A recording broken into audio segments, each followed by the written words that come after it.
Apocalipsis capítulos 1 al 3. Ya estamos casi terminando la Biblia y Apocalipsis es el último libro. Diría que uno de los libros más famosos, uno de los libros que el ser humano más ha estudiado por la temática de la cual habla, porque realmente Apocalipsis significa revelación, es decir, quitando el velo. Y esta revelación es hecha por Dios a los hombres de cosas ocultas, solo por Dios conocidas. Entonces también es un libro que te está hablando del futuro, del fin del mundo. Y es algo en que a lo largo de toda la historia se ha estudiado y, bueno, a raíz de que se ha estudiado, también pues esto tiene cosas buenas y cosas no tan buenas.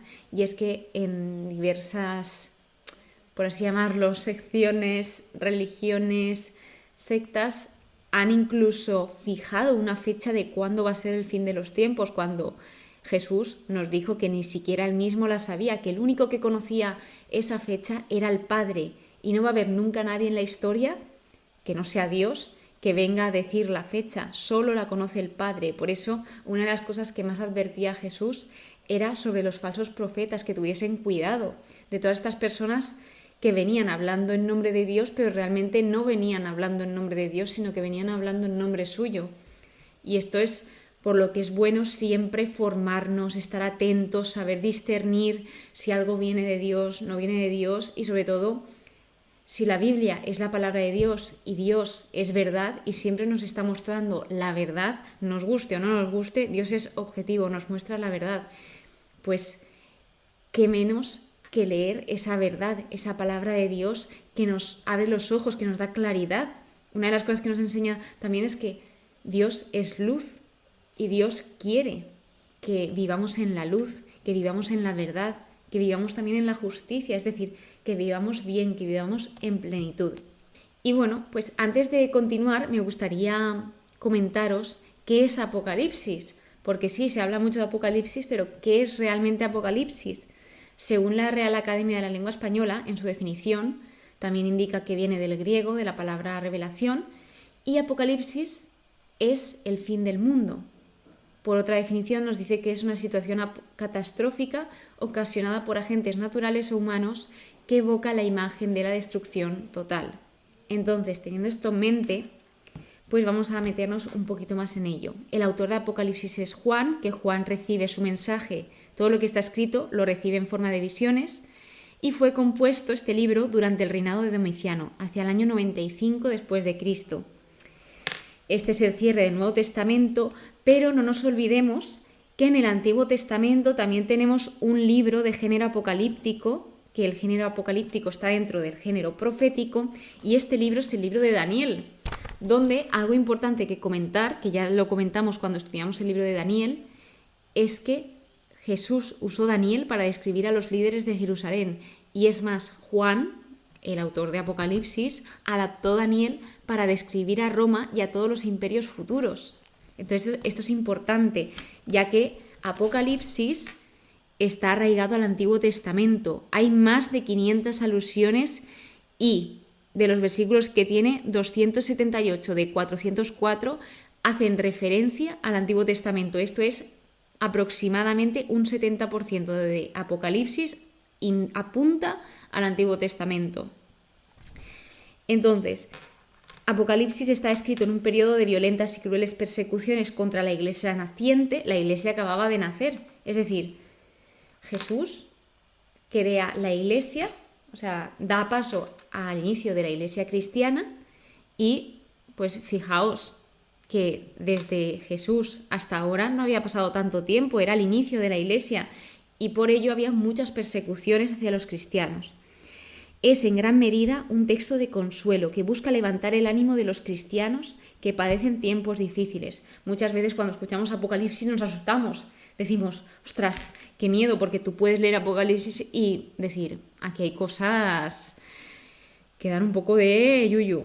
Sin embargo, si lees bien Apocalipsis y si realmente eres una persona justa, eres una persona, no una persona justa, sino una persona que siempre busca la justicia y siempre busca hacer el bien, porque obviamente no somos perfectos. Pues si eres una persona así, este libro te tiene que dar esperanza en que Dios va a hacer justicia, con todos aquellos que no han sido justos. Y también con los justos, obviamente, pero lo que muchas veces tenemos en mente es ¿por qué no se ha hecho justicia en este caso? ¿O por qué los malos siempre se salen con la suya? Cuando esto no es verdad, esto es lo que nos muestra Apocalipsis. Puede que en un principio, aparentemente, se vea eso, de que se han salido con la suya. Sin embargo, esto no es así. Y esto es lo que viene a mostrar Apocalipsis, de que al final Dios hace siempre justicia en el momento indicado. El mensaje central es Jesucristo ha vencido al mundo. Tema, revelación sobre Jesucristo, es decir, este libro le pertenece a Él. Él es quien hace la revelación y es la persona revelada por el libro, Jesucristo. Nos desvela la consumación litúrgica de la historia humana en Jesucristo.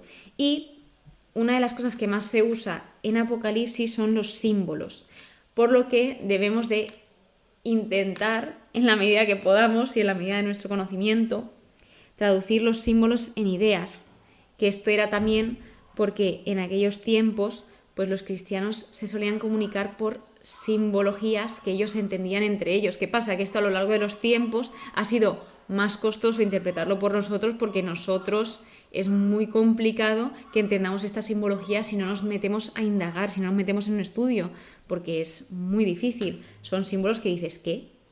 O puedes pensar que está hablando de forma literal cuando te está hablando en símbolo. Así que, ante todo, es un escrito de circunstancias, como os comentaba, destinado a levantar y afianzar la moral de los cristianos. Es el único libro con visiones proféticas directas tras la venida de Cristo, hablando del Nuevo Testamento, que es donde viene Cristo. Básicamente, como os comentaba, el mensaje central también viene a ser que el bien vencerá al mal, y que Cristo ya ha vencido, o sea, Cristo no tiene que volver a venir a vencer, Cristo volverá a venir, pero no a vencer porque Él ya ha vencido, Él en la cruz vence al mal, vence al mundo. Entonces, casi todo el rito de la misa tiene reflejo en este libro.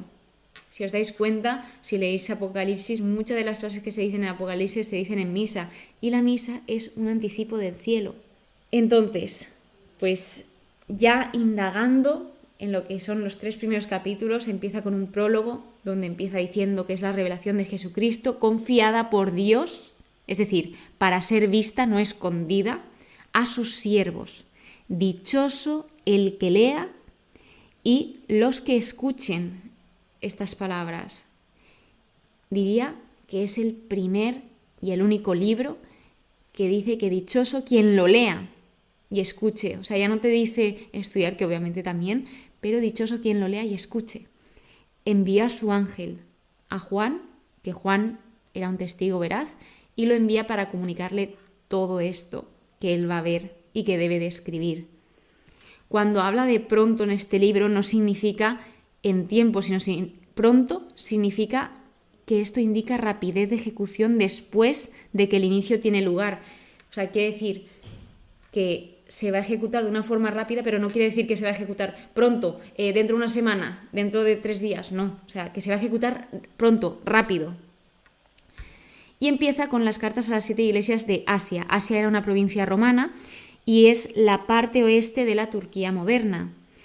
La estructura que sigue es una alabanza, un reproche, también es un llamado a la conversión y una promesa al vencedor. O sea, sigue esta estructura normalmente fija cuando va hablando de cada iglesia.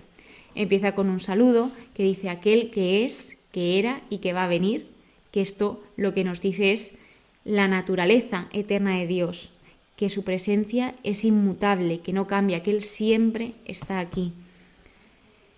Y luego habla de los 7 espíritus que están ante su trono. Que los 7 espíritus no quiere decir que hay 7 espíritus, sino 7 es el número que indica perfección y plenitud. Y los 7 espíritus habla del Espíritu Santo, que esto fue descrito en el Antiguo Testamento por el profeta Isaías. Así que luego habla de Jesucristo, que es el testigo fiel, el primogénito de entre los muertos, el príncipe de los reyes de la tierra, al que nos ama y nos ha purificado con sangre de nuestros pecados, es decir, con su sangre. Él muere por nosotros, se sacrifica por nosotros, y no por sus pecados, sino por los nuestros. Es un amor que se entrega totalmente a los demás, sin esperar nada a cambio. La cruz es la prueba, es la demostración de amor más grande de la historia. Y bueno, una de las cosas que podemos sacar aquí es que Dios nos da mucho más de lo que merecemos. ¿Cómo va a venir Jesús en su segunda vez? Porque Él ya vino, o sea, Dios se hace hombre en Jesús y pues una vez Jesús tiene su vida terrenal, muere y resucita, Él volverá, hay una segunda venida. Y aquí nos dice cómo va a venir Jesús. Pues una de las cosas que nos dice es que vendrá entre nubes y que todos podrán verlo. Las nubes son asociadas comúnmente con la presencia y la gloria de Dios. En el Antiguo Testamento, sobre todo, se ve muy bien en el libro de Éxodo, donde dice que el Señor los iba guiando al pueblo de Israel en su ida de Egipto hacia la tierra prometida, los iba guiando en esa peregrinación, en ese camino, con una nube y una columna de fuego. Una nube durante el día y durante la noche con una columna de fuego. Entonces, esa nube también se llama Shekinah, que representa la gloria de Dios. Yo soy el alfa y el omega, es decir, el alfa al principio, omega al fin, porque alfa es la primera letra del alfabeto griego y omega es la última. Y luego de esto habla de la visión preparatoria, que dice que Juan está en Patmos, que era una isla, y era una isla para prisioneros. Es decir, es como una cárcel pero sin rejas, porque era una isla en medio de la nada donde pues realmente nadie podía saber que tú estabas allí. O sea, también se podía pensar que Juan fue llevado a esa isla para silenciarlo. Sin embargo, no fue silenciado, porque aún así él escribió este libro. Entonces aquí lo que hacían es trabajar en el mármol, que era lo típico de esta isla. Y dice que en esta isla él cae en éxtasis el día del Señor y pues va contando su visión, que le dice el ángel que escribe lo que veas y envíalo a las 7 iglesias. Las 7 iglesias eran Éfeso, Esmirna, Pérgamo, Tiatira, Sardes, Filadelfia y Laodicea. Y luego empieza a hablar de los 7 candeleros de oro, que son las 7 iglesias, es la imagen de las 7 iglesias, donde dice que en medio de estos 7 candeleros de oro ve al Hijo del Hombre. Es decir, este de en medio simboliza presencia. Y aquí lo que podemos ver es que el Hijo del Hombre está cuidando a esos 7 candeleros de oro que es su iglesia. Jesús se coloca como el centro de la iglesia, en medio de esos 7 candeleros. Así que vemos cómo nosotros, que somos parte de esa iglesia, solo exhibimos la luz, es decir, solo mostramos esa luz, pero esa luz no viene de nosotros, sino que esa luz viene de Jesús, porque Jesús es quien nos provee esa luz, quien produce la luz, por así decirlo. No somos nosotros somos portadores de esa luz, la iglesia es portadora de la luz de Cristo. Así que empieza a describir el Hijo del Hombre, su aspecto, ¿no? Dice, el Hijo del Hombre lleva una túnica y un cinturón de oro, que la túnica simboliza una persona de gran dignidad y autoridad. Y bueno, el Hijo de Hombre lo que está hablando es de la naturaleza divina de Dios. Dice, en la forma de pensar judía, el ser hijo de una cosa significaba que tú tenías la naturaleza de esa cosa. Por eso Jesús tiene esa naturaleza divina. A pesar de ser completamente hombre y completamente Dios, pues él es completamente hombre y completamente Dios. Y habla de que en la mano derecha tenía 7 estrellas, que las 7 estrellas eran los ángeles. Y aquí habla de esa autoridad. Luego, la boca dice que tenía una espada de 2 filos, que esto simboliza la palabra de Dios. Luego, su rostro brillaba como el sol.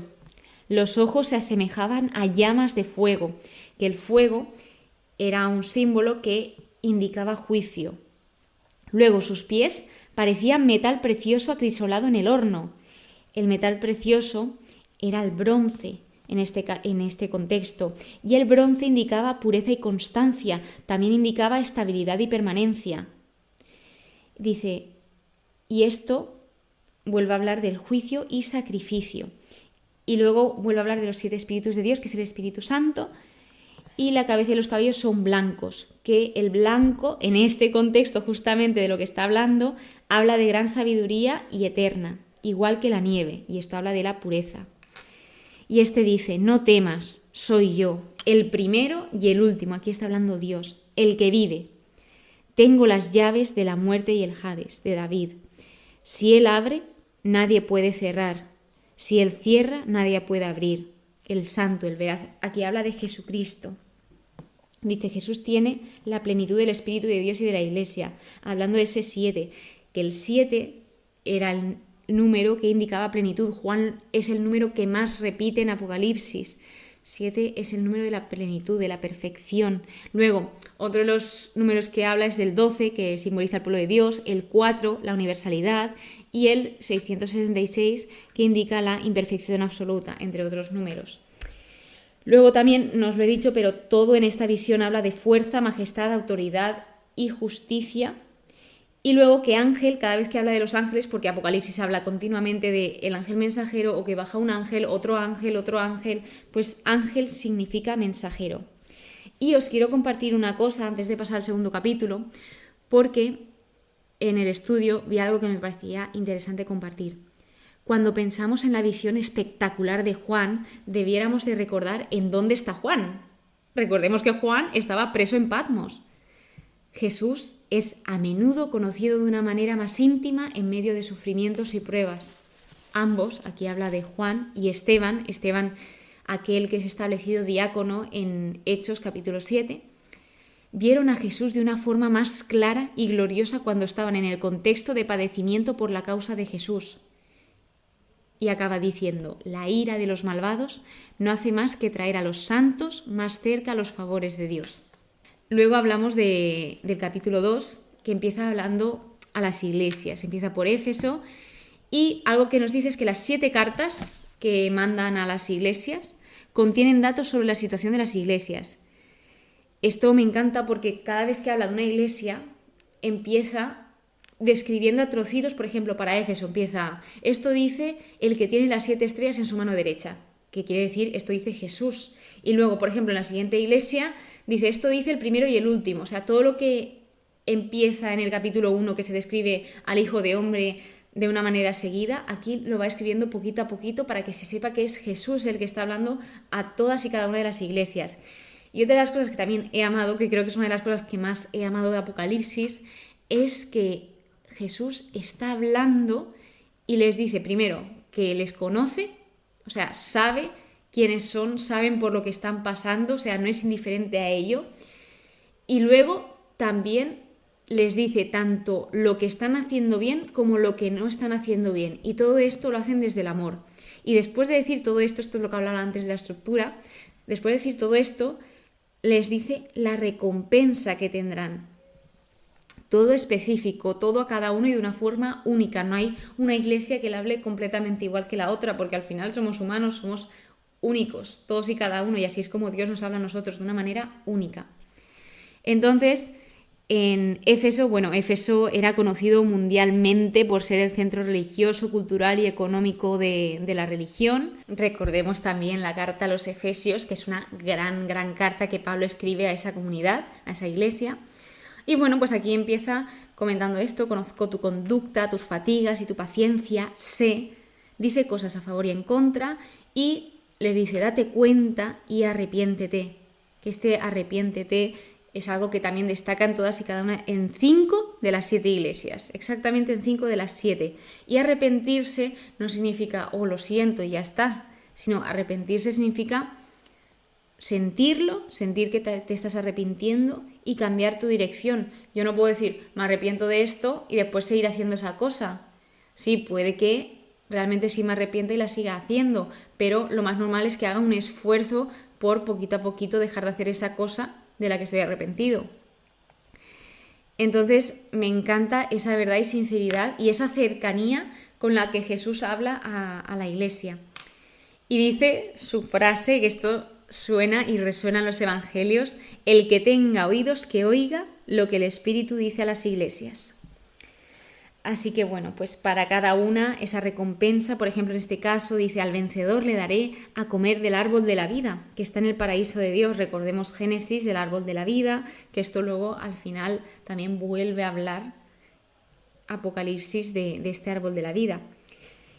Entonces, pues bueno, en este caso lo que debían de hacer era vencer la frialdad de sus corazones y la falta de amor, que esto también nos pasa a nosotros, tenemos una dureza de corazón increíble y pues lo que Jesús quiere es ablandarnos ese corazón y que recibamos, que queramos recibir al amor, el amor que Él nos quiere dar y esa felicidad, esa plenitud. Luego nos habla de Esmirna, que Esmirna era una ciudad rica y de grandeza comercial, era grande, hermosa y era una orgullosa ciudad. Lo que sucedía aquí era que había mucha idolatría, adoración al emperador romano, o sea, habían hecho también del emperador romano un ídolo. Por lo tanto, les habla a ellos y les dice, dejad de tener miedo, o sea, les dice, no temas por lo que vas a sufrir, les advierte, o sea, les dice lo que el diablo haría. Sin embargo, algo que también les deja claro es que el diablo está medido y limitado, o sea, Dios es más fuerte y más grande del diablo y Dios controla y limita al diablo, porque el diablo no es lo contrario a Dios, o sea, el diablo es un ángel caído, no es Dios, o sea, no es como otro Dios inverso al Dios que existe, sino si pensamos por rango para entenderlo mejor, Dios está muy por encima del diablo, o sea, es que no tiene nada que ver. Entonces, esta es una de las únicas iglesias que sobrevive, que no tiene nada en contra, o sea, que tiene una actitud esencial, porque a pesar de toda la idolatría que había y de la adoración al emperador romano, ellos se mantenían firmes, aunque obviamente pues tenían esto, ¿no? Pues tenían miedo por lo que les podía pasar, y Jesús viene a dar esas palabras de consuelo, ese no temas, mantente fiel hasta la muerte y te daré la corona de vida. Algo que hacían también aquí es que abusaban de los cristianos. Habla también Jesús de su pobreza, aunque ellos eran ricos. O sea, aparentemente eran pobres, pero internamente eran ricos. Y aquí les dice, al vencedor no sufrirá daño en la muerte segunda. La muerte segunda es la muerte total y definitiva. Luego la tercera iglesia es Pérgamo, que era la capital política de la provincia romana de Asia Menor. Era notable por la cultura y la educación. En Pérgamo había una de las más grandes bibliotecas, o sea, que era una ciudad que solía formarse en la medida que podía. Ciudad extremadamente religiosa. Aquí menciona una persona en concreto, que es Antipas, que dice, mi testigo fiel, a quien mataron entre vosotros, ahí donde habita Satanás. O sea, Antipas significa en contra de todos, es decir, que seguramente él defendiese a Cristo, que era totalmente lo contrario a lo que la sociedad que le rodeaba hacía.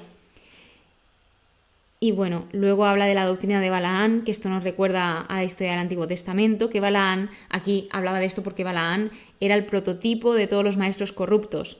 Luego recordamos que también habla de Balac, que mandó Balaán a Balac a poner tropiezos al pueblo de Israel, que Balac era el rey de Moab. Y luego habla de la idolatría. O sea, esto era lo que estaban haciendo las personas de ese pueblo, seguir esa doctrina, y también la doctrina de los nicolaitas, que los nicolaitas eran una secta mal conocida de tendencias paganas en materia de moral y culto. Así que lo que les invita a hacer es arrepentirse. Luego aquí, hablando de la recompensa de esta iglesia, dice, al vencedor le daré maná escondido. El maná era la provisión que Dios le daba a su pueblo en el Éxodo, o sea, ese pan. Y en este caso habla del sustento del reino celestial. Le daré el maná y también una piedrecita blanca sobre la que irá grabado un nombre nuevo que en él nadie conoce salvo el que lo recibe. Es decir, ese nombre nuevo expresa la renovación que nos hace dignos del reino, y esa piedrecita blanca es la señal de admisión en el reino. Luego esa piedra blanca también habla de la seguridad de bendición y de las insignias de amistad y alianza, y el nombre nuevo muestra qué relación íntima tenemos con Dios. Luego la iglesia 4 es Tiatira, que era la ciudad más pequeña y menos importante de las 7 que se nombran. Era el centro de negocio e intercambio bastante importante, y de esta ciudad era Lidia, que se nombra en Hechos de los Apóstoles, en el capítulo 6. Bueno, pues de Tiatira habla de caridad, fe, espíritu de servicio y paciencia. Estas son 4 grandes cualidades esenciales, y les estaba pues diciendo aquello que ellos tenían. Pero toleran a Jezabel, que Jezabel era una profetisa, era un patrón del Antiguo Testamento, uno de los personajes más malvados, que engañaba a sus siervos, a los siervos de Dios. Y Jezabel, pues básicamente lo que simboliza es el centro de corrupción en esa iglesia. Así que a pesar de todo lo bueno que tenían este pequeño inconveniente. Así que lo que dice es, lo que nos muestra es que Dios siempre nos da muchas oportunidades y que tiene paciencia con y por nosotros. Y cuando digo muchas, son muchas. Así que debemos de aprovechar ese tiempo que Dios nos da para arrepentirnos, porque si Dios nos avisa y nos dice arrepiéntete, es porque nos está dando una oportunidad, porque si no Dios ejecutaría ese juicio y ya está. Pero te está diciendo arrepiéntete, te está diciendo esto es lo que haces bien, esto no lo haces bien, pues intenta redirigir tu dirección hacia el bien. Entonces realmente nos está dando una gran oportunidad y nos está queriendo, porque cuando alguien te quiere te dice las cosas, tanto las buenas como las no tan buenas. Yo soy el que sondea los riñones y los corazones, y que os daré a cada uno según vuestras obras. Ojo con la importancia de las obras, en general en la Biblia, pero en Apocalipsis lo remarca como nunca. Aquí los riñones muestran los sentimientos, la emoción, y los corazones muestran los pensamientos, el intelecto. Entonces está diciendo que es Dios quien sondea los sentimientos, las emociones y los pensamientos, el intelecto. No solo una cosa, sino que los dos en conjunto, los sentimientos y los pensamientos. Y aquí habla de mantener firmemente lo que ya tenían. Es decir, si tú tienes estas 4 cosas, mantente firmemente en eso que ya tienes, en eso bueno que tú tienes. De modo que aquí cuando habla de la recompensa, habla de al que se mantenga fiel a mis obras, hasta el fin le daré poder, lucero, estrella de la mañana, que aquí también se traduce como esto, sobre las naciones. Y aquí habla de la esperanza entre la idolatría e inmoralidad. Luego en el capítulo 3 continúa hablando de Sardes, que esta es la 5ª iglesia, que era una ciudad rica, de dinero fácil, había facilidad de vida y de lujos, pero también por otro lado había apatía e inmoralidad. Y dice Jesús, tienes nombre como de quien vive, pero estás muerto. ¿Y aquí a qué se refiere con ese muerto? Estás muerto por el compromiso que ellos tenían con el pecado. A pesar de la reputación que tenían, Jesús les está mostrando su realidad. Eso que no nos hace tanta gracia cuando, generalmente no nos hace mucha gracia que nos digan la verdad cuando es algo que nos cuesta cambiar o que no queremos cambiar porque estamos muy cómodos. Mantente en vela y reanima lo que te queda. Estás a punto de morir. No llegaban a completar sus obras, no llegaban a esa plenitud. Acuérdate de cómo recibiste y oíste mi palabra. Guárdala y arrepiéntete. Tienes unos pocos que no han manchado sus vestidos. Aquí cuando habla de manchado sus vestidos quiere decir de ese pecado. Y aquí quiero aclarar que como el pecado es expresado bajo la noción de la desnudez, la santidad es expresada bajo la noción de las vestiduras. Y en específico, Apocalipsis también habla de las vestiduras blancas, que el blanco lo que simboliza es el triunfo final del creyente en Jesús. De esta iglesia, ¿qué más decir? Pues que debemos estar alerta con nuestro éxito, porque el éxito muchas veces nos hace indiferentes y corruptos. Debemos estar velando en esos puntos fuertes que tenemos, pero no confiarnos, que esto también tiene relación con la antigua ciudad. Así que, la recompensa y la promesa que se les da a esta ciudad es que al vencedor será revestido de blancas vestiduras y no borraré su nombre del libro de la vida, sino que me declararé a su favor. Esas vestiduras blancas simbolizando la purificación y el triunfo. Entonces, luego continúa con Filadelfia, la iglesia número 6, que Filadelfia significa amor fraternal. Era la ciudad más joven y era el origen misionero del helenismo. Entonces esta ciudad era próspera y de ella sabemos que era como una pequeña Atenas por sus hermosos edificios, también que tenía terremotos frecuentes, entonces esto implica evacuaciones frecuentes. Luego también se habla de la puerta abierta, que esto es un llamado a evangelizar, a aprovechar la oportunidad de esa puerta abierta. Y de Filadelfia nos dice que has preservado mi recomendación de ser paciente. También yo te preservaré, es decir, han escuchado a Dios, entonces Dios les recompensa por esa escucha, promete protección. Dios recompensa a sus fieles, que esto vemos como es verdad en este ejemplo. Vengo pronto, es decir, le está invitando a prepararse. Mantén con firmeza lo que tienes, para que nadie te arrebate tu corona. Qué importante es aquello que tenemos y aquello que es bueno, seguir guardando, seguir cuidando de ello, porque muchas veces a lo mejor lo tenemos y como es algo tan habitual en nosotros, lo vamos dejando de lado hasta que probablemente desaparezca. Entonces, qué importante es cuidar tanto lo que tenemos como prepararnos para aquello que queremos recibir. Y bueno, lo que hablaba aquí de aquello, mantén con firmeza lo que tienes, habla del fundamento sólido, habla de la confianza en Dios, de la fidelidad en Jesús y esa oportunidad de evangelizar, que era esos 3 puntos fuertes que ellos tenían. Y aquí de la recompensa habla de que al vencedor le pondré de columna en el santuario de mi Dios y ya no saldrá de allí. Y grabaré en él el nombre de mi Dios y el nombre de la ciudad de mi Dios, la nueva Jerusalén que baja del cielo, enviada por mi Dios y mi nombre nuevo. La columna es un símbolo de fuerza, estabilidad, digna de belleza, y el fundamento a lo que se refiere es a Jesús.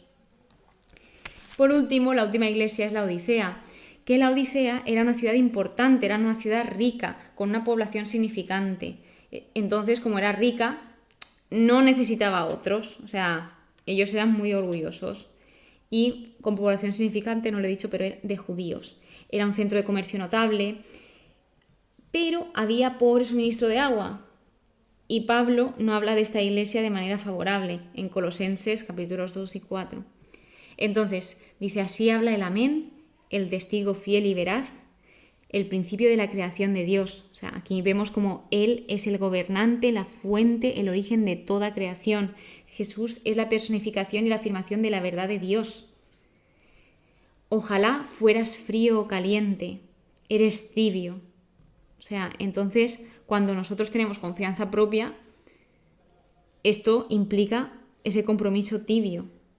Al intentar ser ambas cosas, frío y caliente, esto termina en nada. Porque si intentamos tener un pie en un sitio y otro pie en otro, realmente no estás en ningún sitio. No estás ni en uno ni en otro. Estás ahí tibio. Dices, soy rico pero eres pobre.